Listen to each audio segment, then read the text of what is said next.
Hare Krishna. My name is Krishna Prasad Patita Uddhara from America. I grew up in Florida, in Orlando, Florida. I was born, and I grew up in Miami, South Florida. It's like South India. It's very, very hot, humid.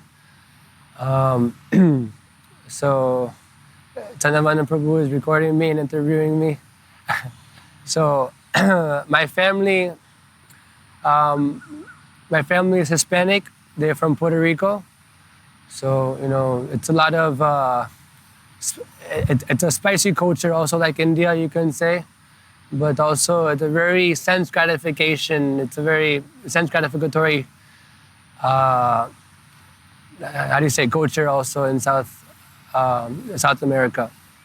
So I grew up in Florida. And my family were real estate agents, and they worked together at one firm called Westgate, and they sold a lot of timeshare. It's some type of real estate, and they were number one, and they were top in their community.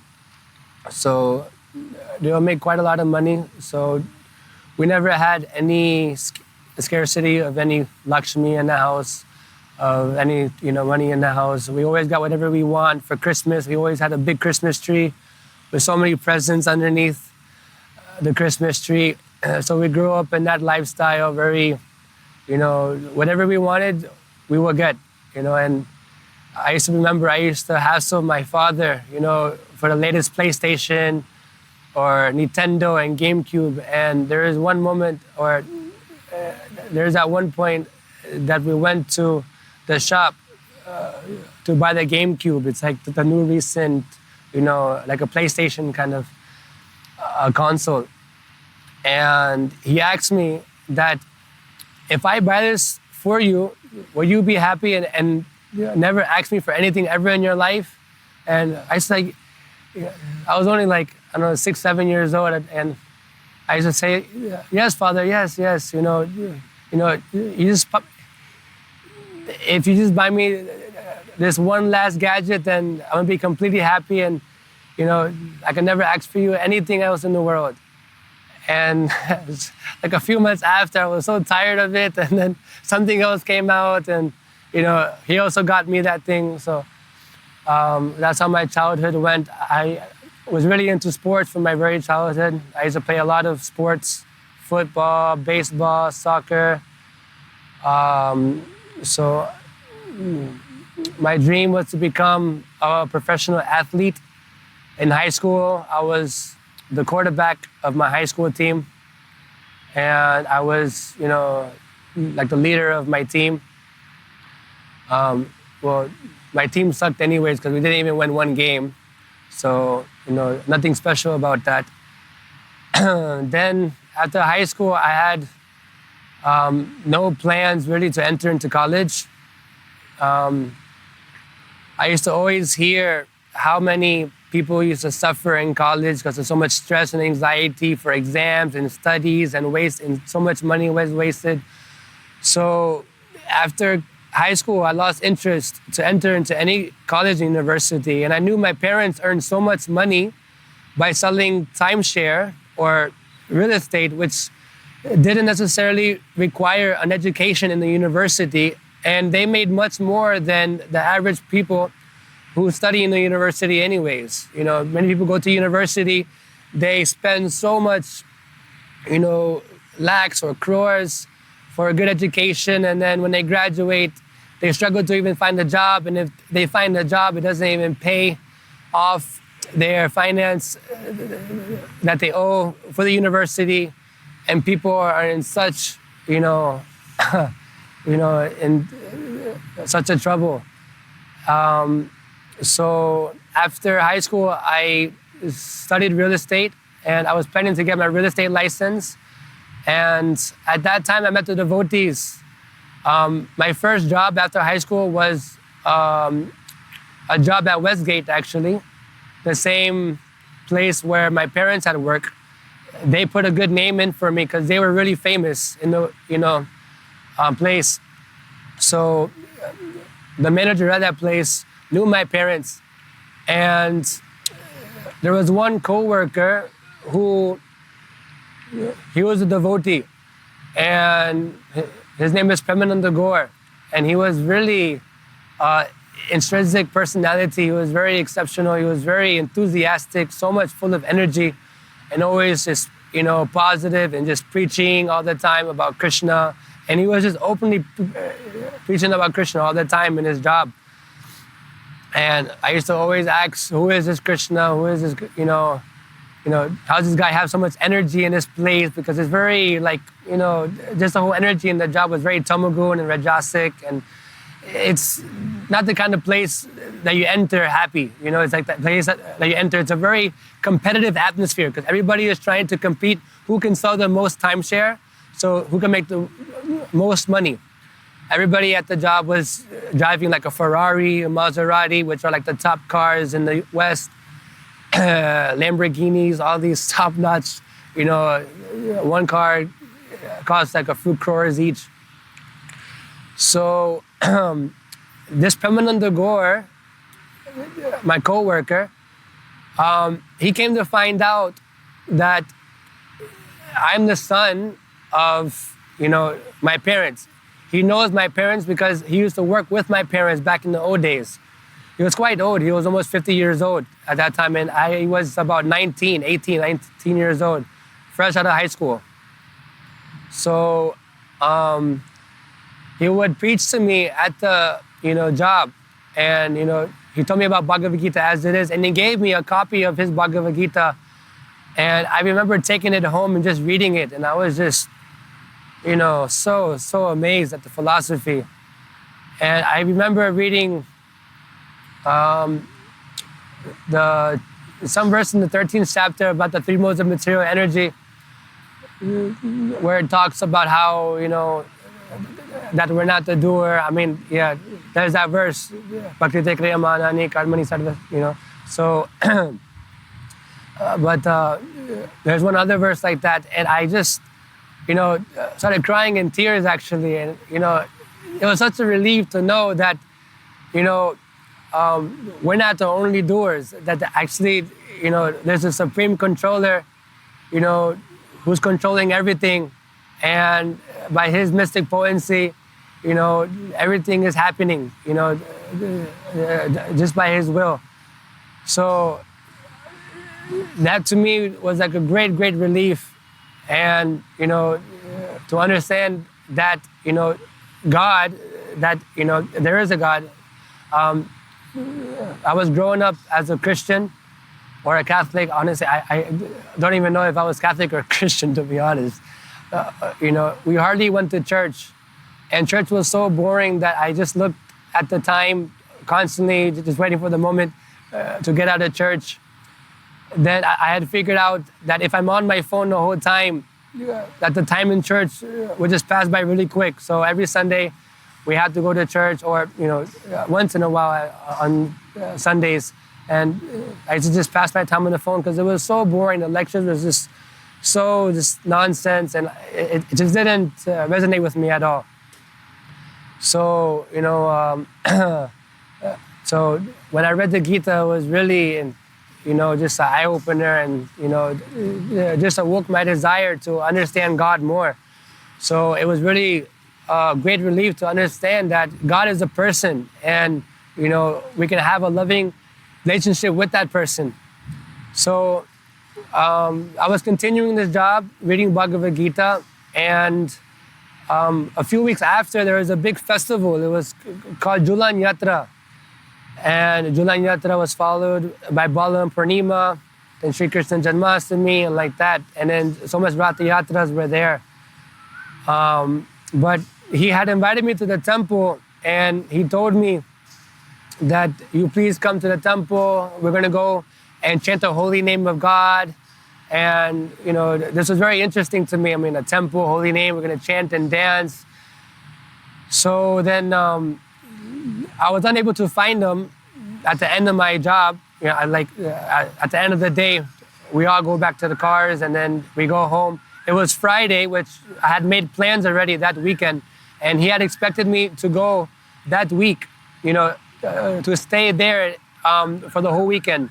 This devotee lived around 2.5 hours away from the job. So he used to have to commute 2.5 hours there and back. So it was, like 5 hours just in commute, just for his job. So I was looking for him, but I couldn't find him. Then one of my coworkers, Ricardo, he told me that, you shouldn't come actually, that you're not qualified to chant the holy names of God, and that, you're not, you can come. And, we were friends at that time, and, he was really into like mental tricks and like mind games. And, there's, like a sales technique or trick saying that, oh, you don't deserve this, then that person feels like, oh, then, they hanker for that thing even more. So he played that trick with me, and, I was not desiring so much to go that weekend for the festival at the temple, but, he tricked me. So I was desiring more, like, who is he to think that I'm not qualified to go to the temple and chant the holy name of God?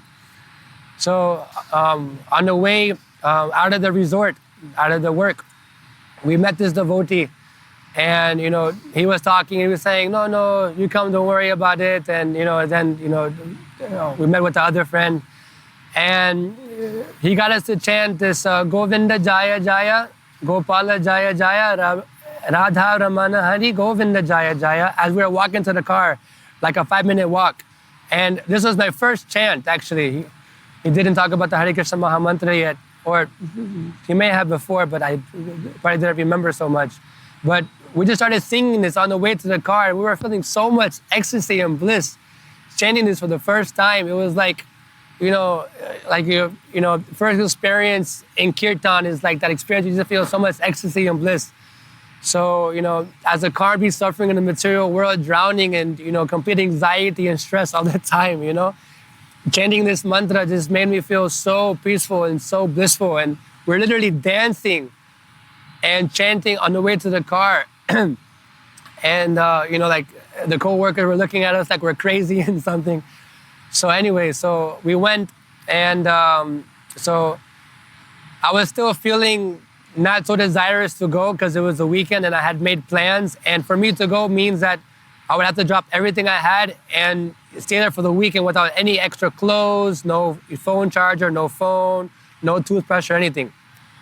So I was feeling, okay, well, it's not for me this weekend. Maybe next time I can come more prepared and I can bring my clothes and my charger and everything, basic necessities.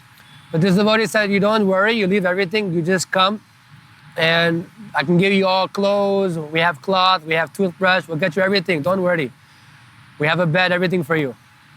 So it's like, okay, so I was thinking about it a lot. So I went to my car and so I had made my mind up not to go actually. And I remember walking to my car, opening my door and jumping on my seat. And I put all my stuff and I closed the door and I was about to leave and I just froze and something, at that time I had felt like it's just like, like my instinct, as materialists say, that, that instinct just to drop everything you have and just go and just, have a good time with them. That, you will not be unhappy if you go. If you go, you will definitely be much more happier than you are now. So that was, that feeling was there in my heart, and I understood after that it was Krishna, it was part of Mahatma urging me to just give up all your nonsense, sense gratificatory ideas and just go to the temple and just, have a good time. So that's what happened. And I just, took whatever I had in my car, I locked it, left it in the parking lot for a few days, and I went with them to the temple. We went straight to the temple. And as we arrived, he also brought 5 other co-workers with him the first time to the temple. So it was this devotee and 5 other co-workers. And we went straight to the temple and we had darshan in the Lachua of Shri Shri Radha Shyam Sundar, Krishna Balaram and Sri Sri Gaura, which was installed by Srila Prabhupada at the time in Gainesville, Florida. So that darshan was ecstatic and blissful, and they were doing a kirtan during that time, and the kirtan was really, really nice. So we all started dancing and chanting, and it was really just ecstatic, and the whole temple started dancing. And that was my first experience in the temple, and that was really, just unforgettable experience. So then after that, we had the feast prasadam, and the feast prasadam was nectar, with some pakoras and tomato chutney, some blueberry halwa cooked by Shankar Prabhu. Shankar Prabhu is a Prabhupada disciple who Prabhupada said, Prabhupada made kachoris or samosas for Srila Prabhupada, and Prabhupada said that these were cooked by Radharani. Oh my God, and Prabhu was such an excellent cook. And so, it was such a nice feast, it was such good prasadam. Then after that, some devotee came and he distributed some books. Some Beyond Birth and Death was the first small book I read, Beyond Birth and Death. And it was really, really nice. I mean, just my whole experience was really nice. Then, then after that, we had to work. We had to work again the following week. So after a few days, we resumed the work. Next week, there was another festival. It was Sri Balaram Jayanti. Oh my God, that was ecstatic. Or Sri Balaram Purnima. And they had such, they had a program where they had a table full of sweets at every house of the devotees in Alachua. So we went to like 7 or 8 different houses, and each house cooked a whole feast of 50 preparations at each house. And we went and did, we did kirtan the whole way. And then, we stopped and took pots of prasad, and the devotees were giving me so much prasadam with so much love. And actually, this is one thing that really stood out to me with devotees, that, during this time, we'll also visit many other devotees' houses, because every devotee had a program every other day. And so they always cook a feast of prasadam, and they always urged us to take as much as you wanted. And they always filled me up to the neck every single time. And this prasadam was so delicious. And where I came from in that household, we didn't have a scarcity of money, but there was always some restriction of how much we can eat. There was always so much that they cooked, and they always said that, you cannot have this much extra, we should leave some for extra people, or for my brother, or like that. So we weren't allowed to eat as much as we wanted. So there's always a restriction in that in the family. But with devotees, it was completely opposite. They just forced us to take as much prasadam as we wanted, and they would also pack us prasadam, and so what happened, that prasadam throughout the week. So that was really blissful. So then after Balaram Purnima, the next week it was like Sri Krishna Janmashtami, like that. So back-to-back festivals, it was like that, and Sri Krishna Janmashtami fasting till midnight, and all the devotees, it was, so it built up in such a way like that, which was so ecstatic. So to make everything short, because I don't want to prolong this, but my experience in the temple was so, fantastic. I decided that why should I live this life, why should I keep living in Orlando, working timeshare if I'm not happy there? And every time I come here, I'm so happy. And my family was getting really worried, because I was spending more time in Alachua at the temple than at home. And I would call many days off of work just to stay at the temple for festivals. So they started worrying about me.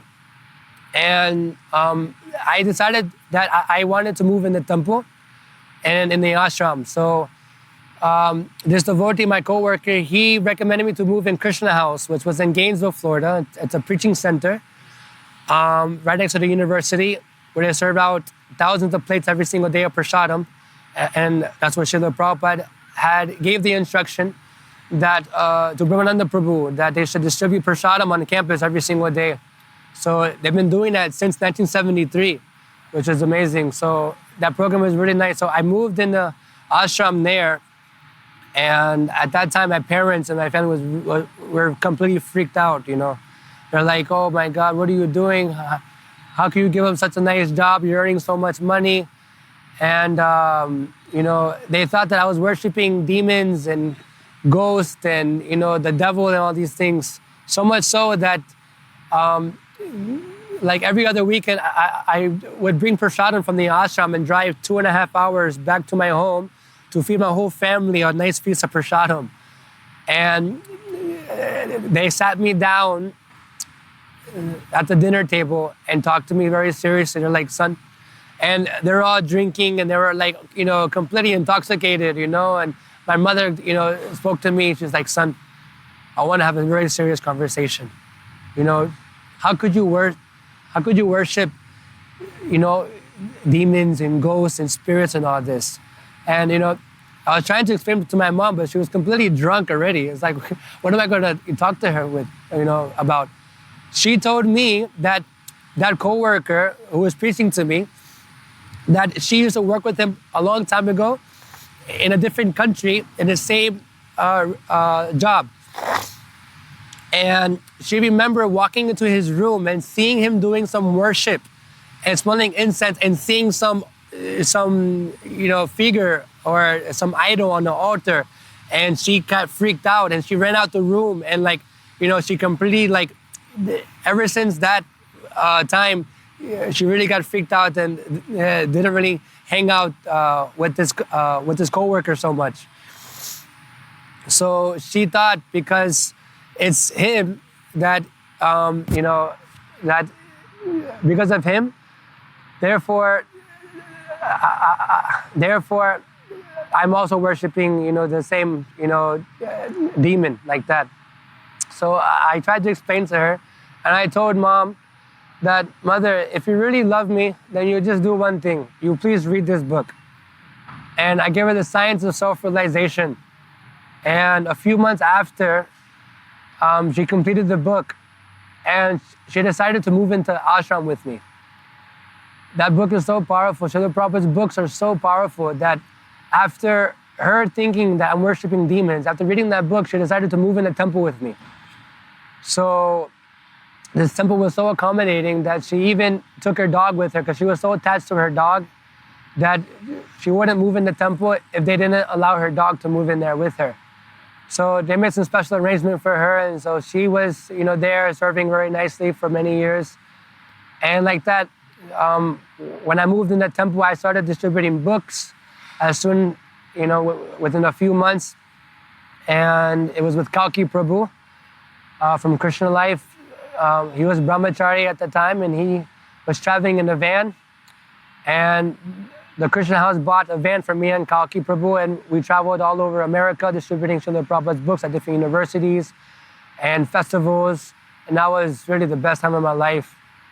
And we started to create a lot of brahmacharis in the ashram, and there was some problem happened with the temple president and everything like that. So he didn't like the fanatic mood of the brahmacharis in the temple. So basically he kicked the brahmacharis out of the temple in an indirect way. So there was kind of a big breakup. At that time, I was visiting New York every summer to help out. So I had some attachment for New York. And at that time, Mahotsav Prabhu was there in New York. And he was, very fired up personality. And he was really, really enthusiastic for distribution. And I was really into book distribution at that time. And me and him got along very, very well because we shared that same energy on book distribution. So my idea was to move to India. And this was in 2016, 2017. And at that time, I was in New York still helping out. And my desire was to live in India 6 months and live in US 6 months, serve like that. And Mahotsav Prabhu, he knew my desire and he pulled me aside one night, I remember. And he told me that, Prabhu, if you really want to serve Srila Prabhupada and please Srila Prabhupada the best way, you'll stay here with me and distribute books in New York. And he just said it with such conviction. I was just, And at that time, I had understood, because there's that purport in the Chaitanya Charitamrita where Srila Prabhupada talks about Lord Nityananda going back to West Bengal to preach Krishna consciousness, and how he's saying that, he had to leave the association of Sri Chaitanya Mahaprabhu to go to back to Nadia to preach, but this is the actual desire of the Lord. So therefore, Sri Chaitanya Mahaprabhu was much more pleased in this regard. So I decided to, stay in New York and, serve with Ramroy Prabhu and Mahotsaha Prabhu. And me and him came very close at that time. And, from there, we really distributed a lot. There's so much to say, so much, amazing pastimes. But soon after that, Vishnu Chitta Prabhu came also. He came from New York. And he had immediately took over the management of the ashram, because he was so expert in management. He just fit right in, because we needed some proper manager. And at that time we had one manager, he was not so good. He was not in good standing. So Vishnu Chitta Prabhu, really, really took it to the next level. And he really created a solid basis. Before Vishnu Chitta, we didn't have any Sunday feast. We didn't have any days off. It was 6 hours a day on Harinam, actually 8 hours a day on Harinam and book distribution. Every single day, 7 days a week, no break. Winter, if it's snowing, you have to still go out in the snow. If you die, you die. You leave serving Krishna.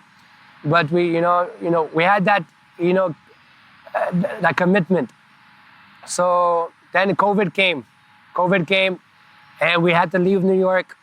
And then COVID hit New York, and there was a law that passed that we were unable to distribute books in New York anymore. So we started distributing books online, and Mahotsaha Prabhu, Gopal Champa Prabhu, and myself had created a revolution, or actually not myself, but Mahotsaha Prabhu created a whole revolution on online book distribution. And he distributed so many Bhagavatam sets. The whole ashram did a lot of book distribution. In that time, the main book distribution was Mahotsaha Prabhu, Gopal Champa Prabhu, and I was just assisting him. But we did many, many Bhagavatam sets online, which was maintaining the ashram, surprisingly. We had a very expensive rent in New York City, you can imagine. It was in Hamilton Heights. And so much amazing nectar in those days. Many times we used to visit Radha Govinda, which was installed by Srila Prabhupada in New York. And me and Mahotsaha Prabhu, Gopal Champa Prabhu, we used to go to Radha Govinda for Raj Bhog. And at that time, the temple was, it was in a very unique situation. So there was no devotees in the temple. So whenever we went, we got the whole Raj Bhog to ourselves. And there was a restaurant also. So this restaurant, they had cheesecakes. Mother Satya was an expert cook. She had a cookie from Srila Prabhupada also. So she had some, special potency by Srila Prabhupada to cook also. And she would make the most amazing cheesecakes and samosas. And, they were just really, really good cooks there. So whenever we went to Radha Govinda, we had such a feast of prasadam. My God, we had the whole Raj Bhog to ourselves. A whole platter like this, full of pakoras, so much sabjis, and it was so opulent, It was such nectar. And then we had a big cheesecake after that. We just completely indulged ourselves in prasadam. And, and that darshan of Radha Govinda was so unique. Radha Govinda darshan, if anybody has had darshan of Radha Govinda in New York, they'll, feel how present Radha Govinda is. They just look so real, like they're just there in person. And we just got so much inspiration by that darshan, by doing kirtan and that, Raj Bhog Prasadam, that we'll go out to distribute books like mad. We're like crazy, man. Really. If anybody's seen how we distribute books in New York, we had to match the energy of the New Yorkers. If anybody lived in New York, you can understand the energy of New Yorkers is insane.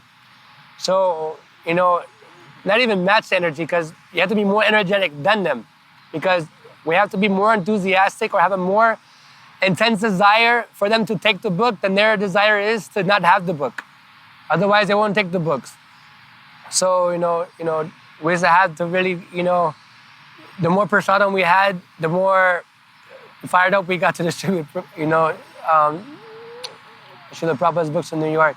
So anyway, so then the COVID happened, so we went down to Atlanta, and at that time, we moved the whole ashram from New York to Atlanta. It was a whole big shift. We had rented a big truck, big moving truck, and we put all our belongings in there.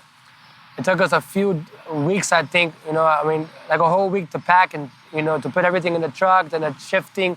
First, we went to North Carolina, which is a farm called Prabhupada Village. And surprisingly, we're in Prabhupada Village now. It's the expansion of Prabhupada Village in North Carolina. We're in Mayapur in Prabhupada Village now. So we stayed there for almost 6 months. And at that time, we weren't sure what was going to happen. And we were still doing books online at that time. And COVID was really intense at that time. Nobody can go out of their house. It was such a strict lockdown. Everybody knows in India how the lockdown was during COVID. So we were just wondering what to do. So we were looking at places to go where the law isn't so strict, so we can go out and distribute books. And surprisingly enough, we wanted to go to Atlanta because the laws weren't, strict enough. Before we went to Atlanta, one devotee had called us who Mahotsa and Vishnuchitra Prabhu were cultivating in New York. They met them in New York. This devotee, he's Guyanese, he was living in New York, but his mother just passed away. And his mother is from Atlanta. And she had a whole house, a whole big house that he was staying in at the time, but he was so, depressed and sad being by himself in a big house. He wanted to move in the ashram with us. He called us up while we were in North Carolina, and he said that he wants to come and move in with us.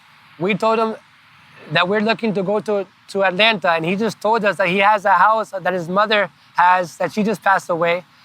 So it was this Krishna's arrangement, And it was like, you really cannot make these things up. So then we shifted everything from North Carolina. When I say everything, it's like a whole entire temple, So the whole temple shifted from North Carolina to Atlanta, and we moved in this, house that this devotee stayed. And this house had just enough rooms for all the devotees. And there's one living room that we did kirtan every day. We did kirtan just like we did in New York, but inside, because we were still trying to figure out everything, how to go about book distribution. Then, there's so much to say. But we slowly started, we started growing some vegetables in the backyard. He had a big backyard. And we started growing, little vegetables. And, it was very, very sweet. We started, then the first day that we went for book distribution was in Piedmont Park. This Piedmont Park is the park that Srila Prabhupada took his morning walks when he would visit Atlanta. And this park was the only park in Atlanta that was open. So everybody in Atlanta who didn't want to stay indoors and was like, forget COVID, we don't care about COVID, we'll go to that park and just, have a good time. So we went to this park the first time. It was like chaos. It was so many people were there just smoking, having a good time, playing sports. It was like, it was like a movie, honestly. Like we went there and it was like people didn't even care about COVID. Some people had masks and everything like that, but the devotees didn't, we didn't care a fig about COVID, about vaccine or none of this. And throughout the entire time, we didn't have any mask. And, we'll go and distribute Srila Prabhupada's books at this park like mad. And the first book the first Saptarishi set that Mahotsaha Prabhu distributed to was a guy who was wearing a t-shirt of Lord Nrsingadev. So it was like, Lord Nrsingadev is there, he's welcoming us to, Atlanta. starting a whole new project, a whole new phase of, book distribution. And, we did so huge. We did so huge on books, that we cannot even compare about, how we did in New York than what we did in Atlanta. And then we started doing so well, we started collecting numbers of the people we distribute books to. We'll get the numbers and text them. And we started a Sunday Feast program very soon after that. And the first Sunday Feast program, we had over, I think, 12 or 13 new people. And that was the most we ever had because, New York Sunday Feast, we barely had 5 or 6 guests. And it was just, we always make a big feast and no guests will show up and we'll feel really bad. But the first feast in Atlanta was 12 people. We were so fired up and ecstatic. Wow, 12 people, it's amazing. And my God, those kirtans were so ecstatic and the feast prasadam was even more ecstatic. And so then the second week happened and we'll go out every single day for book distribution. We had to drive at least an hour to get to the park from where we were staying. And, the place was still quite small, but, the second week we had over 20 people, 23 or 24, something like that. It was just, and we were just so amazed, wow, people are really into this, So then, it's like when devotees, when preachers see people reciprocating with the book distribution and coming for, the feast and the Sunday program, it's just, we just get so excited, and the whole temple is full of brahmacharis, so we're all already fired up. Then we feel more fired up when there's more visitors coming. So those kirtans were so ecstatic. So then, so then the third and the fourth week happened where it was over 40 or 50 people and it was getting out of hand. It was too much. It was increasing too much. We had to find a bigger place. So then we decided to have the program in the park only. So we just bought a bunch of mats and it was a park, a huge park. I mean, it's so many acres. And we set up a whole big tent and we cooked at the temple and brought the whole feast to the park. And we had the whole entire tent and the mats and everything like that. And we did the kirtan, the class and the feast outside. And people were so into it that the people that we met in the very first week kept coming second and third and fourth week. So we kept adding and they kept coming for more prasadam because they loved the prasadam. And philosophy, they're also into the philosophy, of course. But then we understood we had to find a new temple. Therefore, Vishnu Chitta helped to find one place very close to the park that we were distributing at. That park was the only place that we're distributing books during COVID. That park saved us. And it's honestly just by the mercy of Srila Prabhupada that he put his lotus feet in that park, that park had so much mercy that was the only park that was open during COVID, probably in the whole entire States, United States of America. So we distributed so many books. I mean, tons and tons and Saptarishi sets and Bhagavatam sets were going out. We started distributing many Bhagavatam sets, and that's when the Bhagavatam revolution was really taking off. In Atlanta, Mahotsav Prabhu was really pushing, Bhagavatam and Saptarishi sets. And then this new temple started. This temple was still quite small, but it was enough, And then, so then the Sunday feast simply continued. And it was so ecstatic that even Prabhupada disciples that used to come to the Sunday feast and the morning program used to say that, this Shakti, this feeling is the same feeling how I felt when Srila Prabhupada was personally present, back in the old days. And Prabhupada disciples that used to visit us in those days were really, really just so happy with the program and super enthusiastic also. And then they all gave us immense blessings. Then after that, that temple got too small actually. We started growing over 50, 60, 70 people at the Sunday feast. So then we needed a bigger place. Then we bought the Krishna Life Temple that they just sold now in Atlanta. that was a church in the beginning. Then it was bought by Muslims. It was a mosque. Then we bought it from the Muslims. We turned it into a Hare Krishna temple. And we're doing a lot of renovation. And, so much, as Tuki said, so much ecstatic. We demolished the whole temple and started renovating everything. And we really started just doing tons and tons of books. And the Sunday feast was still at, it wasn't increasing so much so, but, the same amount of people were cultivating a lot of devotees. A lot of people were joining the ashram and becoming brahmacharis. That's when the brahmacharini ashram started. And that's when other brahmacharinis in Krishna life moved in because we had enough space. They didn't move in the temple with us, but they built a place right behind the temple for them, for the Vaishnavis. And that was, really ecstatic pastime there. Then, as you may know, they just sold the temple. Now they're at Krishna life. But this is my experience so far in Krishna consciousness. As me personally, I moved to Mayapur before they sold that temple. About 3 years I moved to Mayapur Dham, and I've been married since then. And I'm now serving here in Mayapur Dham by distributing Srila Prabhupada's book still, and I'm trying to distribute Srimad Bhagavatam set as much as I can.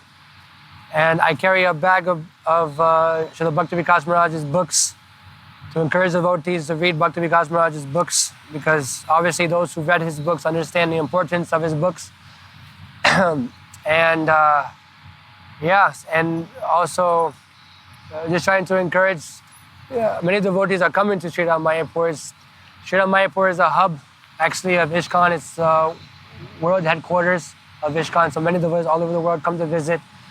So I'm trying to give whatever inspiration I can that I received from devotees in Krishna life and from my experience in book distribution and Sankirtan, because there's definitely no bliss like that than one who has served the Sankirtan mission and one who has given his life to distributing Srila Prabhupada's books.